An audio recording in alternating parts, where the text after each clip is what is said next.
I'm your host, T. Mitchell Bell, and we're here in WNJR studios with Acoustic Songs Live.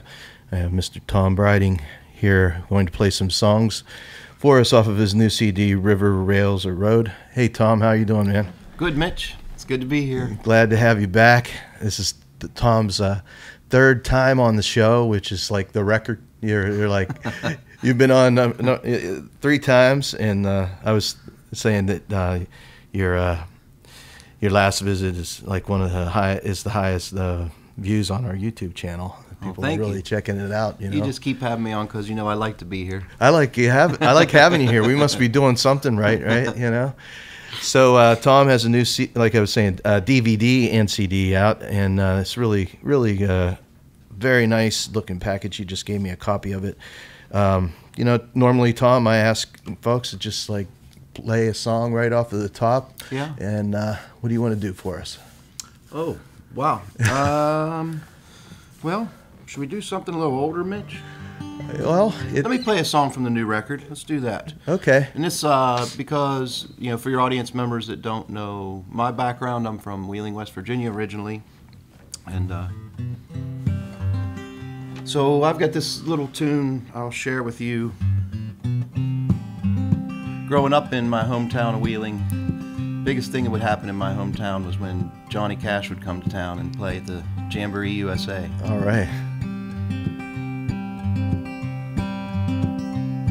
Last night he walked the alley behind the house where he used to play.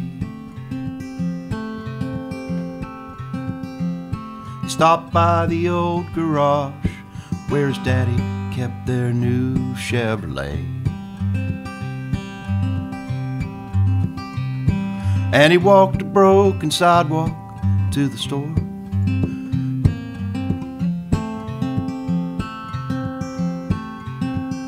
With Jamboree on the radio, he'd wait for John to sing. When he became a young man, he knew all the pretty girls in town. In his boots and fine black leather, Stetson hat, and long hair hanging down. And through the busy sounds of Main Street and the traffic, he walked just like a king. Till he found his place in line at the big hall, he'd wait for John to sing. When he'd hear Big River and 5 feet high, yeah, and the flat top box was enough to make him cry, cry, cry. Now the stores in town are empty, and it seems so much just came and went. And the factory's been shut down since Ronald Reagan was still our president. Yeah. But you could find him on the same old streets, and I'm sure he'd give anything to relive just one more good old day when he'd wait for John to sing. And if he sits right here until he dies, he waits for John to sing.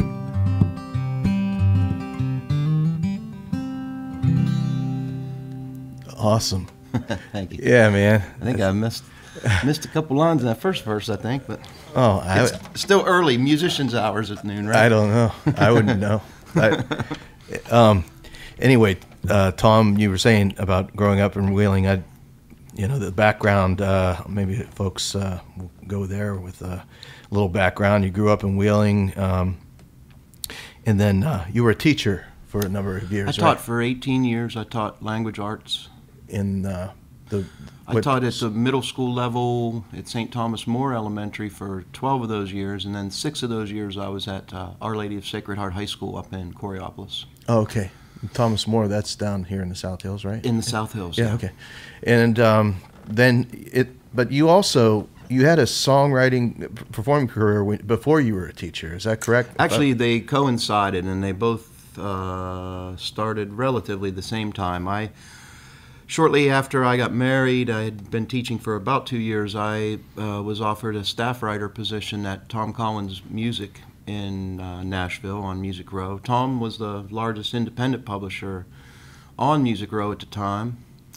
Managed Ronnie Millsap and Tom T. Hall and Barbara Mandrell, some big names from the 80s and before. And so I was a staff writer for quite a while. Even after my contract was up, I was still a welcome guest with all of his writers. And so I spent about 4 or 5 years working with Tom.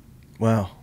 I don't think we talked that much about that the other times you've been on the show. So you were doing both of those things and still, teaching school, keeping your music going. And I was commuting.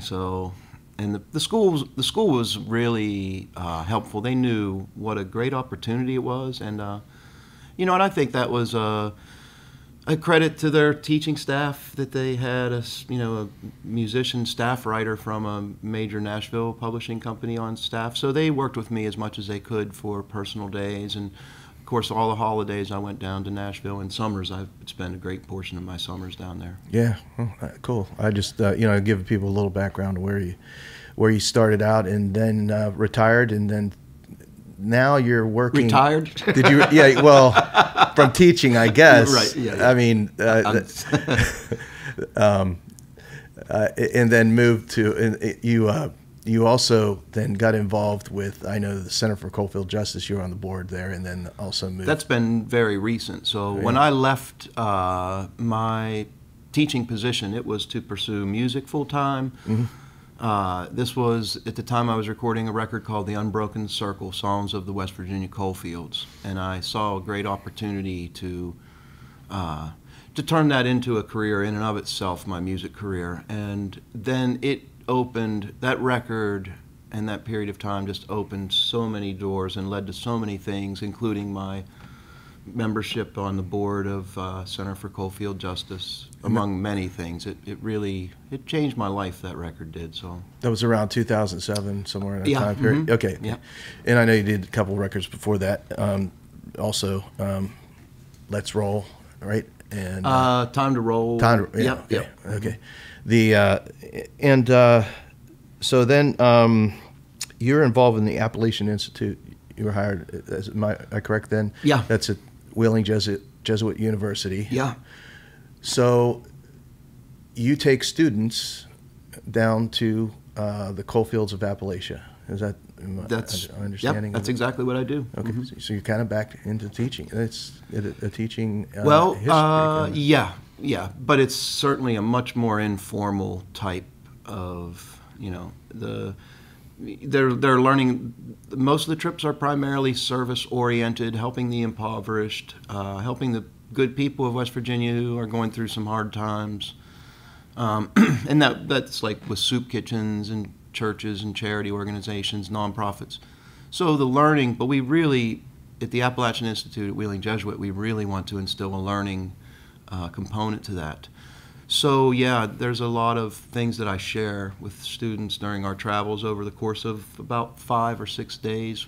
Is how long the trips last. And of course my music is a tool to educate them about the great labor history of West Virginia.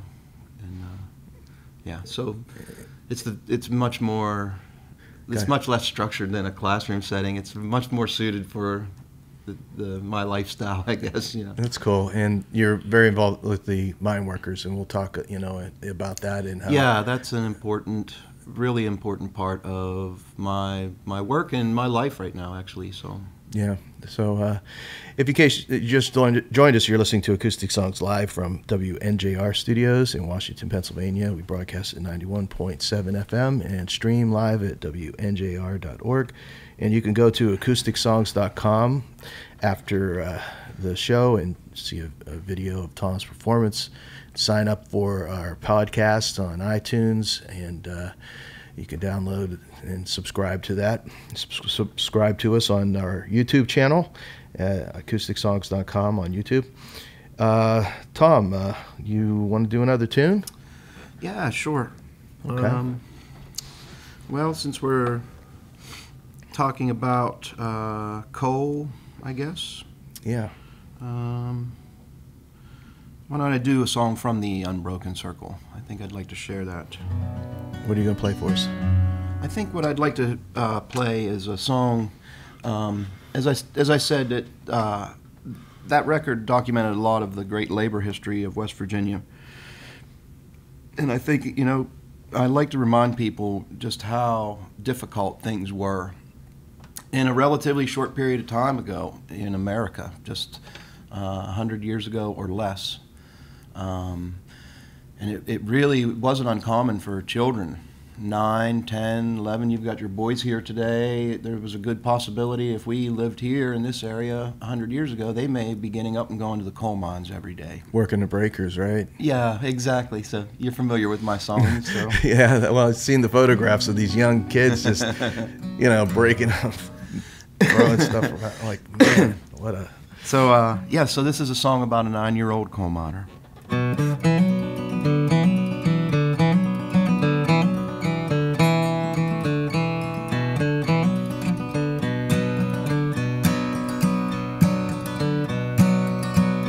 Well, I work in the breaker and I'm just 9. Told him I was 12. No one asked if I was lying.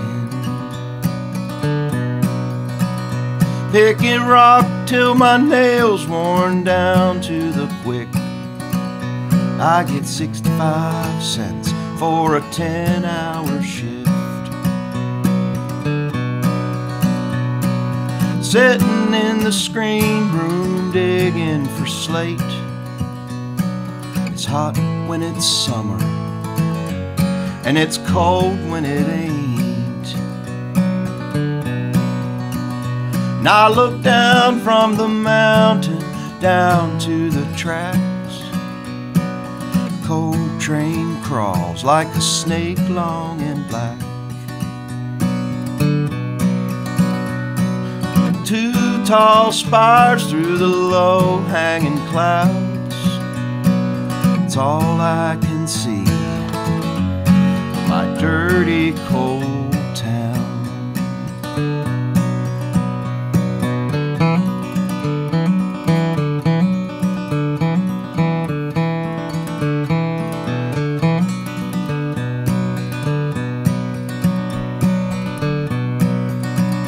In a few more years, I'll work the door. Then I'll walk that mine a mile or more. Pick, shovel, lamp, sledge, dynamite, drill. 5 blasts a day, empty cars to fill. 45 years, 45 gone. It's back to the breaker if I lived that long. Now I look down from the mountain down to the tracks. Coal train crawls like a snake long and black. 2 tall spires through the low-hanging clouds. It's all I can see of my dirty coal town.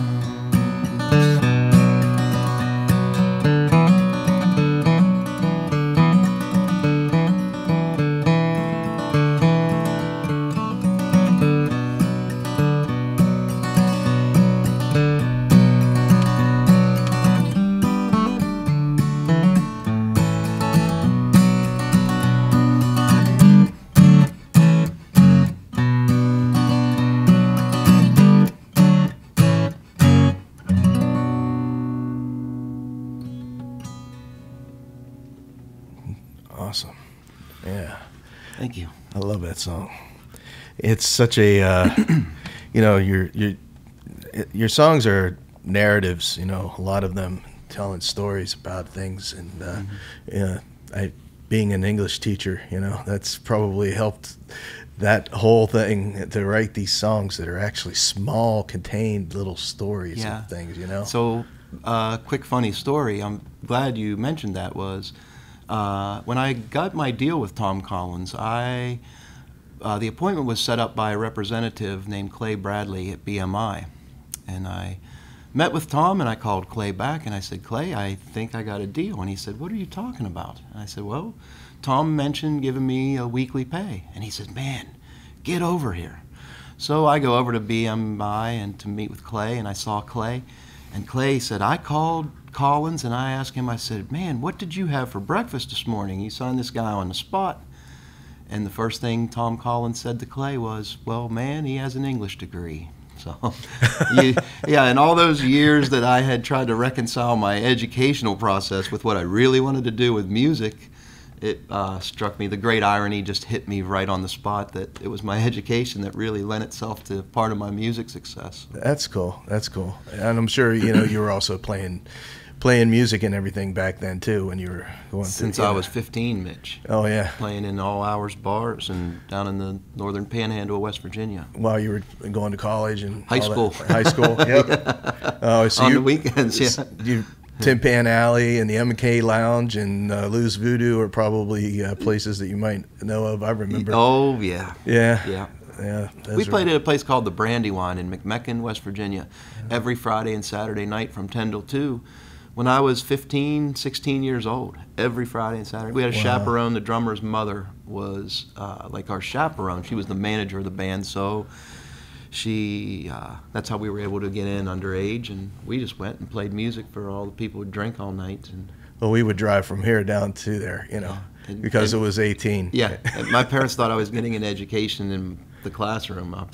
Yeah. Well, the thing you were talking, the labor history of this area, I don't think a lot of that is actually taught in schools. No, less and less. Although, there's a guy you're probably familiar with, a guy named Doug Estep. Mm-mm. No, well, so I'm going to hook you guys up on Facebook. Okay. But he leads these coal mine tours and very involved in the labor history of West Virginia. And he's actually teaching a class now at Shepherdstown University. And the response has been overwhelming. And through his class, many of the people that take his class, I understand, are teachers themselves. So in turn, they're taking his class, and in turn, they're teaching their West Virginia history students, younger age, a little bit about, opening it back up to teach them more about the sacrifices that these great coal miners and their families made. Yeah, and also, but the Homestead strike, the steel history labor movement that part of that in the miners and just the history of labor movement in this area. Mother Jones was all through West Virginia. Yeah. And Mitch, I had tests on the Homestead steel strike in grade school, junior high level. Did you? Yeah, I did, and I play a lot of school shows, and I ask children, and most of them have not heard about this. There are a few, so I don't, Yeah. But I don't know if growing up here in Washington, there's a lot about high school I don't remember. Isn't that something? From the 70s, I don't remember much of it other than I know I had history class because I kind of liked the teacher, but I certainly don't remember any. I don't remember the steel strike or any of the labor history kind of stuff being taught. Seeing the steel industry decline, and now I know you've been involved you take the students down to Caford Mountain, so you show them some of the mountaintop removal. Yeah. A lot of what it hasn't been, discussed is that type of mining is actually taking jobs away from the underground miners by. On a strip site, mountaintop removal site, it probably takes one miner to do what it took hundreds of miners to do back in the day. Mm-hmm. So that's been a coal mining industry is just like every other industry where technology over the years has taken the place of so many of the manpower. You know, in the 50s you had the long wall mining, and that eliminated a lot of miners' positions. And then in the 60s you had the strip mining, then as it was known, which took the place of a lot of miners. And then, of course, it's led up to the late 1980s and early 90s when we saw this big boom in the mountaintop removal, which is just, they refer to it as strip mining on steroids. I've talked to some folks whose family are miners, and I think you may know, it was either Andy Gregg or Gary Antol. He said, I know both of those folks. Yeah. Actually, let me interrupt for a second, because the first song I played today, "He Waits for John to Sing," Gary and Andy accompanied me on that on the record. Oh, cool. Yeah. Well, speaking of that, I was thinking of getting one up here in the queue. What song would you want us to play off of the new CD for? I think so. Part of my work with the mine workers, I'd like to talk a little bit about what I do with them presently. But one of my proudest moments with the mine workers, they asked me to write songs to commemorate the 100th anniversary of the Ludlow Massacre, which took place in what was then Ludlow, West Virginia, Colorado. I'm sorry, Ludlow, Colorado, and it was typical of what we saw here in West Virginia, where striking miners were thrown from their company-owned houses and forced to live in tents. And they endured incredible harassment from the company bosses who hired the Baldwin Phelps detectives.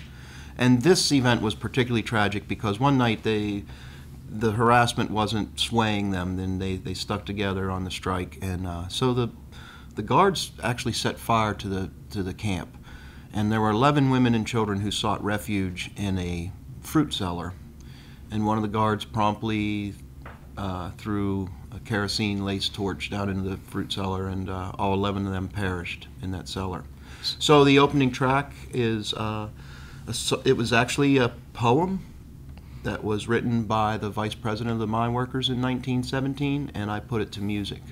Okay, well, let's cue that up and listen to this track off of Tom Breiding's CD, his new CD and DVD, River, Rails, or Road, and this track is called The Women and Children of Ludlow.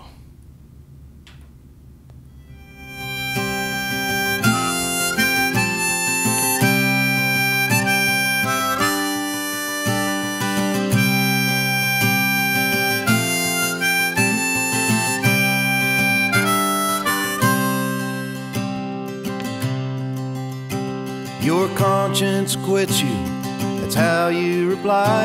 And you speak now of justice with your eyes to the sky. When they're in the ashes, their torn bodies lie, the women and children of Ludlow.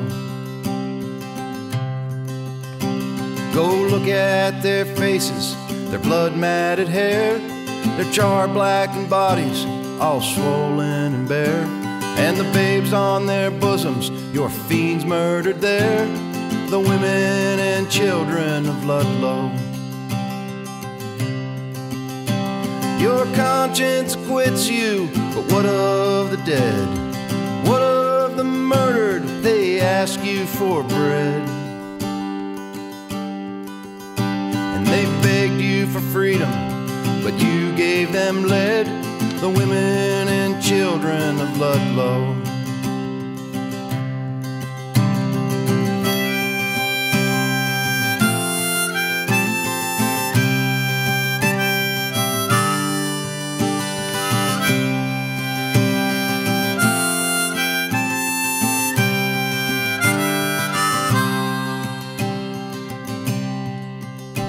They sought but a chance for their husbands and sons, a future more kindly for their little ones.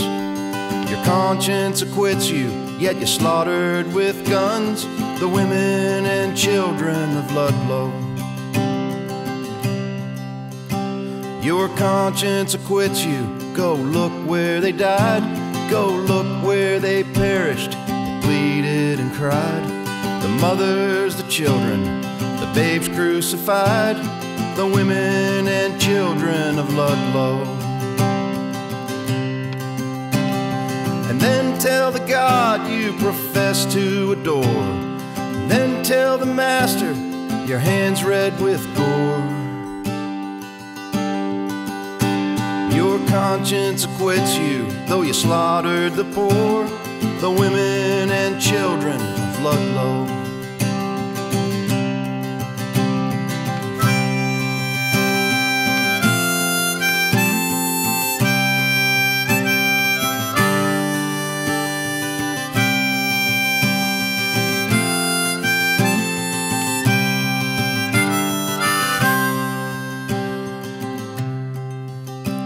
100 years later, we stand where they died, we stand where they perished, they pleaded, cried, the mothers, the children, the babes crucified, the women and children of Ludlow.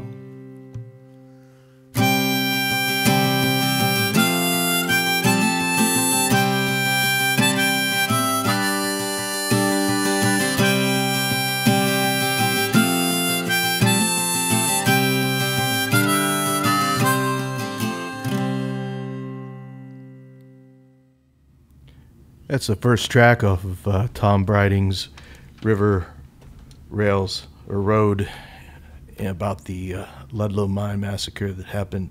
When was that, Tom? 1914. And I'm sure that's something a lot of folks haven't heard about.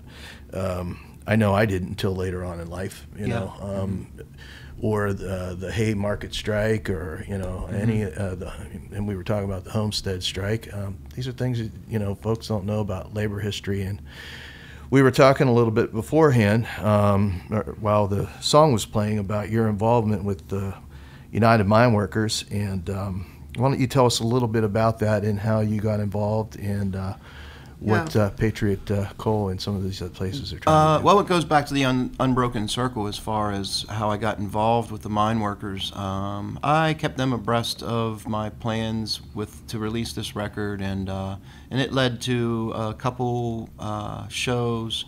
And I actually found myself playing shows where there was a mine workers presence. Particularly, I remember 2 occasions where the International Secretary Treasurer Dan Kane was there at these performances. And so when I learned about the first real current cause that I got involved in was called the Fairness at Patriot cause. And that fight, when I became aware of what it was about, I just told them that I would be happy to contribute in any way I could. And of course that they saw fit to include my songs in one of the rallies in the shadow of the Peabody headquarters. Peabody created the situation of Patriot Coal, which I can explain a little bit. But anyway, so we had this rally with about 1,500 coal miners, and I played. And when I met these coal miners and really started to understand what was happening, I became really involved, and I started writing songs specifically for that. So the mine workers, I've been traveling with them since, and the purpose of all of these efforts is always the same. It's to retain the pensions and benefits of these men and women who have worked for these coal companies, their families, for generations and themselves for decades, and now are being robbed of everything that they worked for, what was promised to them.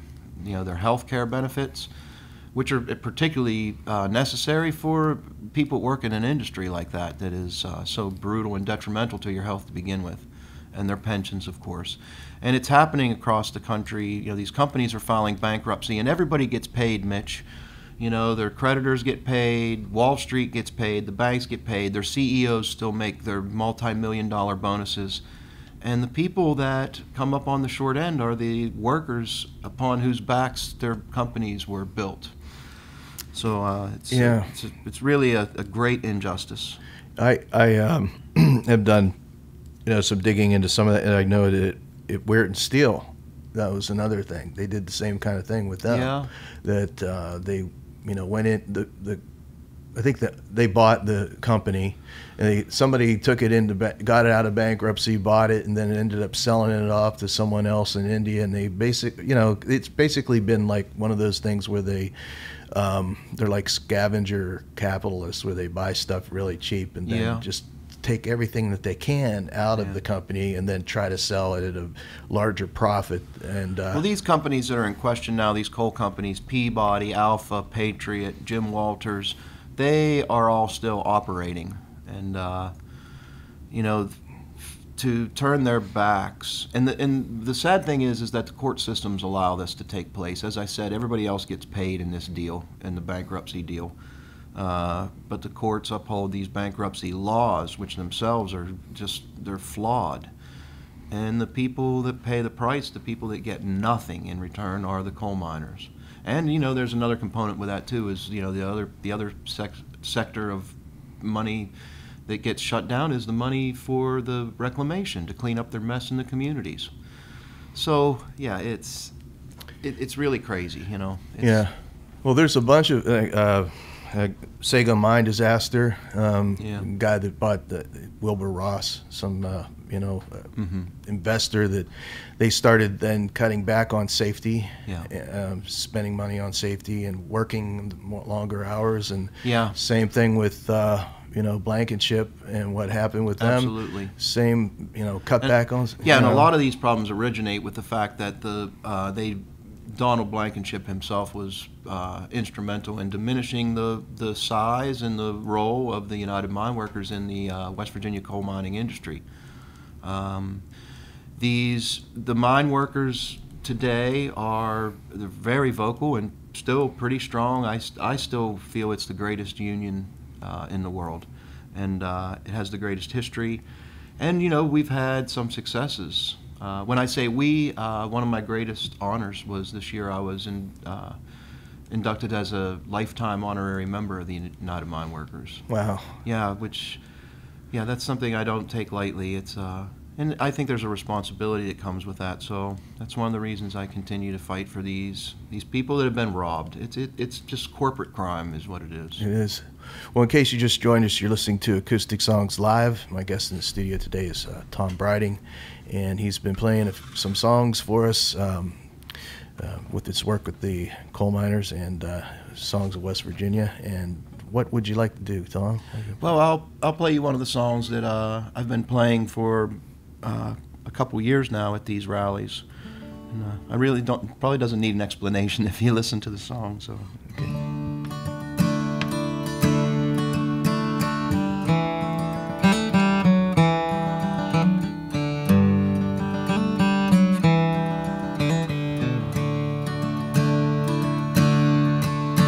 Did you work in the mine since you were young and strong? Did you work for that company your whole life long? Did you give them all the best years you had to live to provide for your family on what they promised they'd give? Promises made, promises broken. So we'll be there where they run, and we'll be there when they hide. A promise was made, and the union has spoken. Peabody promised, Peabody lied.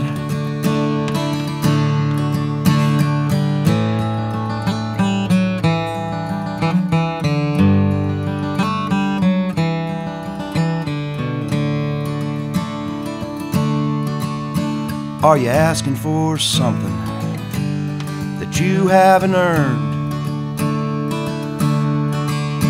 Well, if you ain't with the union, then buddy, you haven't learned. 'Cause years come and go, but the story's the same. A good man's forgotten, and greed is to blame. Promises made, promises broken. So we'll be there where they run, and we'll be there when they hide. promise was made, and the union has spoken.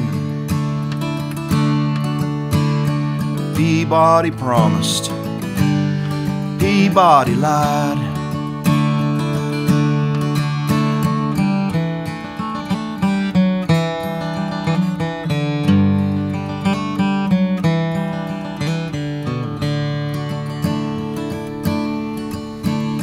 And I'm just one man, honest and true. For one man alone, there's not a lot he can do. So in the union we stand, and in this union we're strong. With the union I'll stay, 'cause I know right from wrong. Promises made, promises broken. We'll be there where they run, and we'll be there when they hide. A promise was made, and the union has spoken. Patriot promised, patriot lied. Jim Walters promised, Jim Walters lied. And Alpha they promised, and Alpha they lied. Peabody promised, Peabody lied.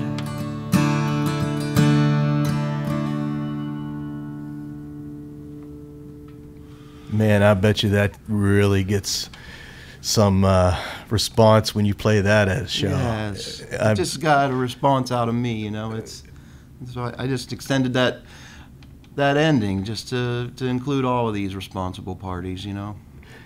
And if you look at I guess if you were to plot this on a timeline and all the different companies that have been involved and all the names that you were mentioning there, you know, Patriot, Peabody, Arch Coal, there's all of these loopholes that they throw in there to get out of paying these pension and benefits for retired miners, for miners that they negotiated contracts with, and then you know, turn around and are able to somehow put that on.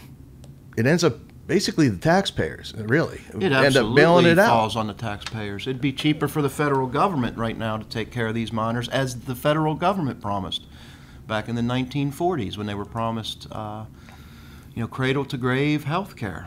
And so that's where the fight is now, Mitch. Is a lot of the fight is right on Capitol Hill and in Washington, D.C. to change legislation to take care of some of these miners, because the coal companies aren't going to do it. So this whole thing about you know, unions, union busting, and really I think goes back to, you know, 1980 when Reagan was elected, and they just started with you know, air traffic controllers, and from there, you know, somehow have convinced people that unions are somehow you know, not good for the economy, or so, you know, like they get somebody to work for less money, and you know, it's really taking all the labor and manufacturing stuff over to China, and where they work for nothing. Yeah. And well, this right to work is a euphemistic phrase that resonates with so many working people, and they really don't understand what the right to work really means. It doesn't increase any rights to work. It decreases the right to work for decent living and safe conditions and paid vacations, all the things that people, many of our ancestors, they made incredible sacrifices to have in place for us to enjoy the America that, you know, that most of us enjoy today. You know, it's just an overt measure, right to work, creating a right to work state to to take away all the power of a union and to disassemble organized labor. And without organized labor, then, what is it? Absolute power corrupts absolutely. And that's what you're going to have with we've all seen corporate America and its effects on our daily lives. And without any organized labor, that we go back to, as you mentioned to me not long ago, back to the 1800s with the robber barons and that situation. So I wish people would really, some of the younger folks in particular, really make themselves aware of what organized labor really is and how it works, and how important it is in today's economy and today's world that we see, especially in a global market. Yeah. Well, some of them are. I think there are a lot of people like with some of the movements like Occupy Wall Street, and I was thinking about that. How I remember a comment, I forget who it was that made it may have been Treasury Secretary or something when the big recession hit, and they were saying something like, well, we can't just break the contracts that these Wall Street folks had, like they getting bailed out, type of thing. Like, they had contracts for with AIG or whatever it was, the whole collateralized debt obligations or something, and like, well, we had contracts for this, we have to pay for it. And it's like, doesn't that sound familiar?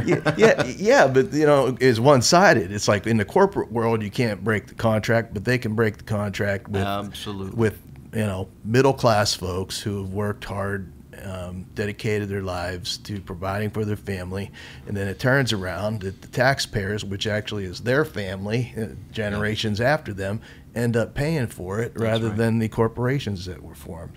It's just the shell game, and it's like until it, I think it comes down to, until it happens to you, you're not really aware of it, Well, that's what I try to tell people in these shows, that I do everywhere. I will play a couple of my songs that I've written for the mine workers and explain the plight of the current coal miners. And that's what I try to instill in them, that, if you don't think this affects you, you're wrong, because, right now it's the coal miners, and tomorrow it's going to be you. And they're going to come after your pension and your retirement benefits. And that's become pretty obvious to me. So I don't want to put you on the spot or anything, but no. Can you think of in one of these rallies, things that you have played, and a story from that or maybe a somebody that heard, like, where I don't know how much discussion you get in with some of the folks that you've been able to change some minds about things like that, which that's really. Yeah, one day in St. Louis, it was about 100 degrees at a rally, and we had about 3,000 people there, and this was one of my most memorable moments. I finished my songs, and I went back up on the hill, and I wound up sitting next to a woman who had 2 photographs pinned to her back, and I asked her, photographs of coal miners, and I asked her who the photographs were, who was in the photographs, and she said, "This is my brother and my husband, and they are both in the hospital right now,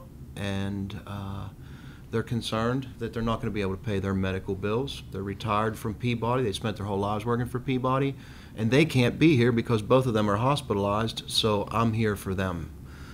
And it was so memorable, because just about 5 minutes later, Cecil Roberts, the president of the UMWA, called me to the stage to acknowledge me, which was an incredible honor. And as everybody applauded for me as I went up to the stage, I just turned around and pointed to her and got acknowledgement from her as she waved, and that meant a lot.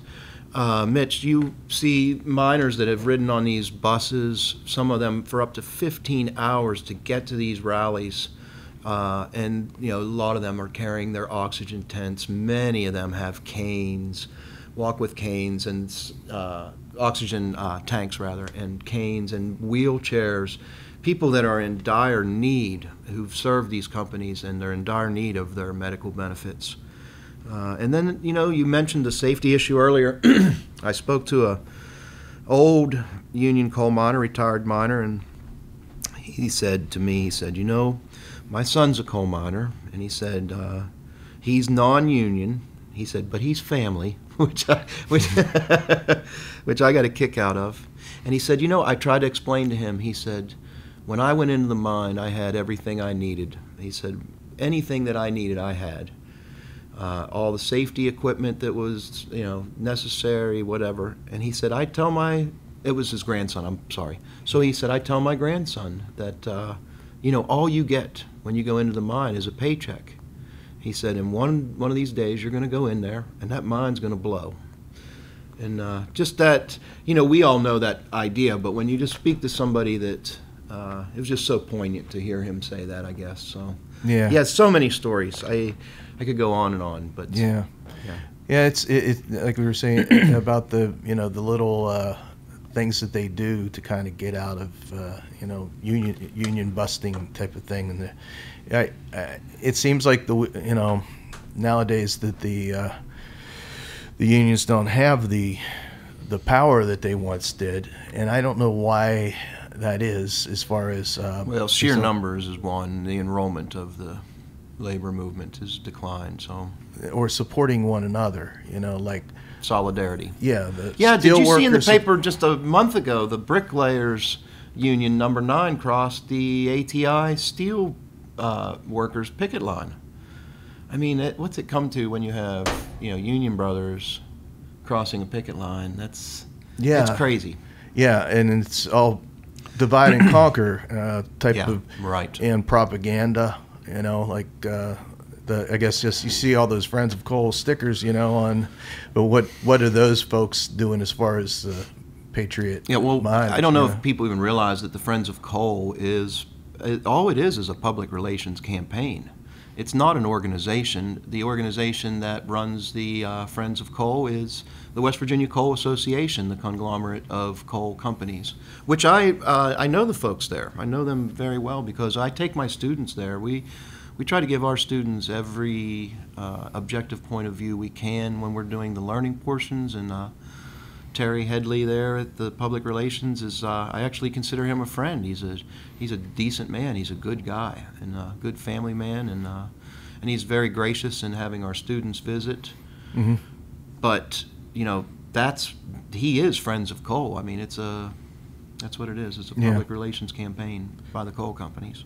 Well, hey, I wanted to know, when you cue up a song here, you were saying there's some of the full band stuff that that was on here that maybe I should play my. I should let you hear a song by my band.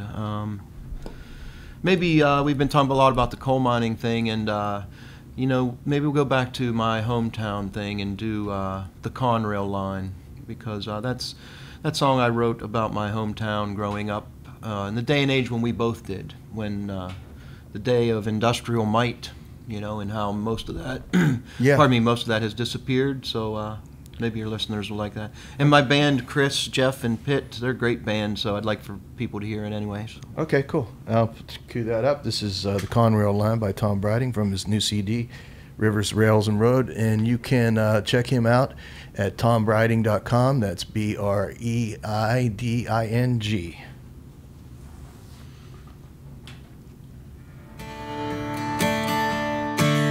When I was 10 years old, I walked these railroad tracks. My mama didn't allow it, so I went behind her back. I like to listen to the trains rumble and whine down near the river on the Conrail line.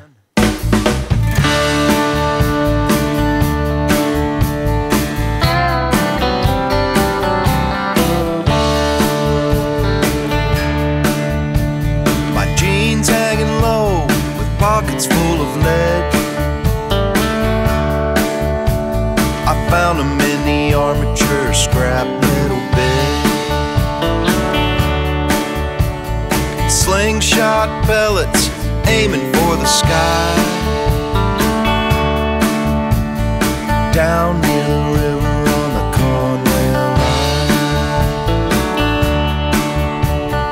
Blackbirds calling in the bright sunshine.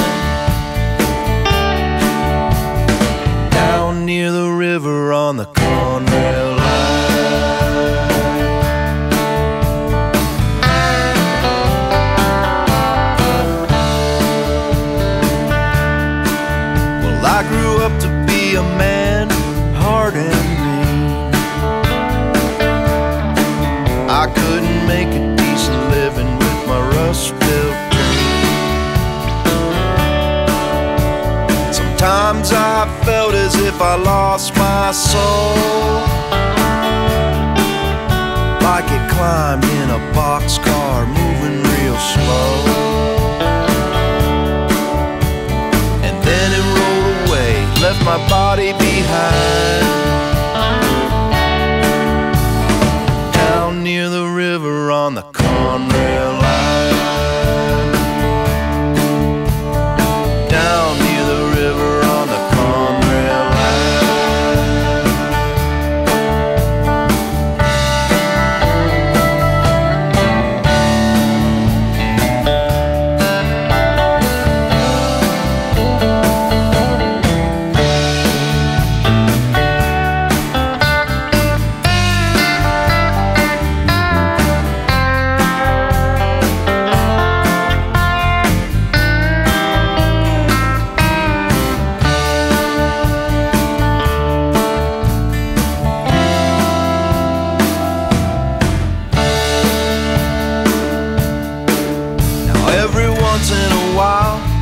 Take a look around, and I swear I still hear that rumbling sound. I find myself walking, there's something left to find, down near the river on the Conrail line. I'm chasing down a ghost, I'm looking for a sign, near the river on the Conrail line. Down near the river on the Conrail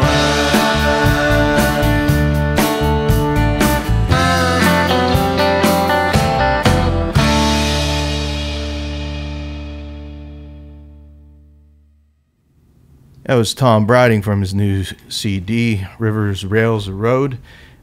Tune called The Conrail Line. Tom has been in here at the studio playing some songs from his new CD and some stuff from his other CDs.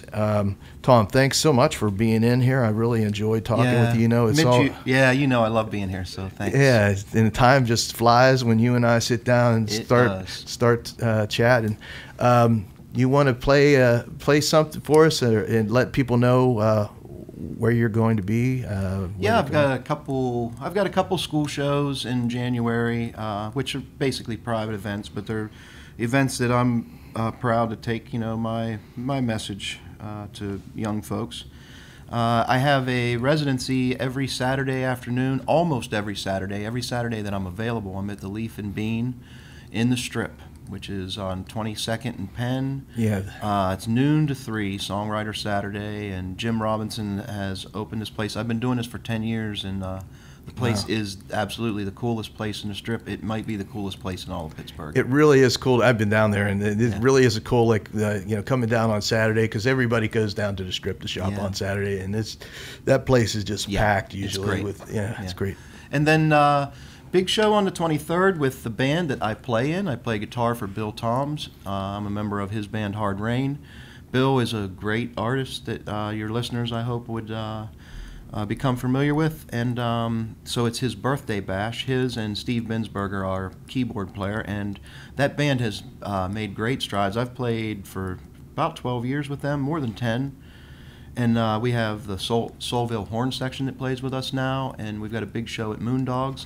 My band, American Sun, is going to open that show at Moondogs on the 23rd, and then my band will also be at Excuses on January 30th, which happens to be Mike Banos' birthday. Mike is the long-time bouncer down there, so we plan on having a big party for Mike. So cool. Lots of great shows with my band, with Bill Toms and Hard Rain, and some solo things. So. Cool. Check out the website, Yeah. All right, so what are you going to do for us? Well, I'd like to close with a song that's special to me. You know, Mitch, we've sat here and we talked about some really big ideas and some big things that, and I guess, I've never really been an activist, but I've become more of an activist in my later years here, and but all of my activism has really been directed not so much for the grandiose and the big ideas and the big philosophies, but for individuals and people who are affected by things that I see are injustices. And so my travels consequently have taken me so many different places, and this song's just kind of a reflection of that and how blessed I am to be able to lend my support for those causes with my music.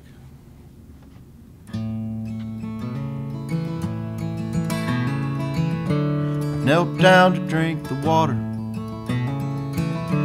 from a West Virginia mine, and I've slept in California, and I've drank from the vine. From the redwood forest to places overseas, 80,000 people staring right back at me.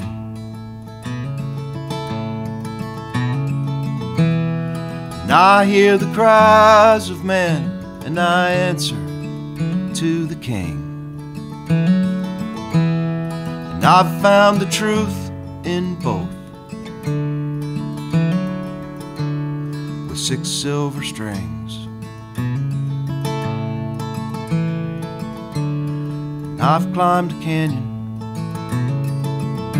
I've crossed the rivers wide, I saw an eagle soar across the great divide.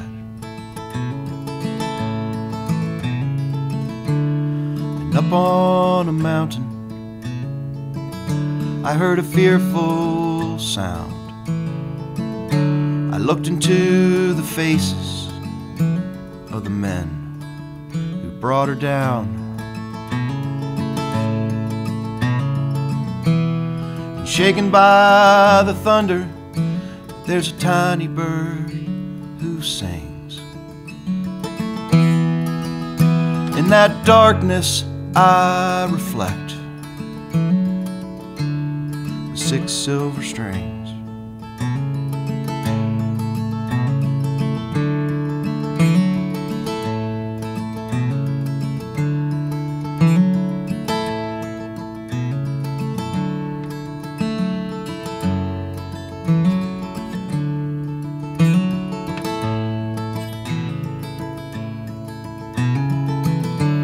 I've been a voice of anger for those who despair, but I soothed the congregation who served as witness there. And I'm still a voice of kindness for many passing foe, those who waste each moment until it's time to go.